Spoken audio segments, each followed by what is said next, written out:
তার দিয়ে রড বাঁধা 4 রকম পদ্ধতি। এই যে দেখছেন একটা পদ্ধতি, এটা আমাদের এখানে খুবই চলে। আর এটা দেখবেন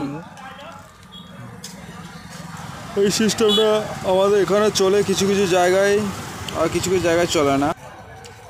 দেখুন এটা দুবার প্যাচ হবে, দুবার প্যাচ। এগুলো আমরা কিন্তু প্রত্যেকটা গেঁড়া দিয়ে বাঁধছি। দেখুন গেঁড়া বা এগুলো হুক বলা হয় অনেক জায়গায়। আর একটা পদ্ধতি হচ্ছে 2 নম্বর, এটা হলো 3 নম্বর পদ্ধতি। এটা দেখুন, এটা তলাতে প্লাস হবে, প্লাস করে উপর দিয়ে বাঁধা হবে। কেউ আবার এটা নিচে দিয়ে বাঁধে প্লাস করে, ভিতর দিয়ে প্লাস হবে। আর আগে যেটা দেখলেন 2 নম্বরটা ডাবল প্লাস হবে। এটা দেখছেন এটা সিঙ্গেল রড বাঁধা।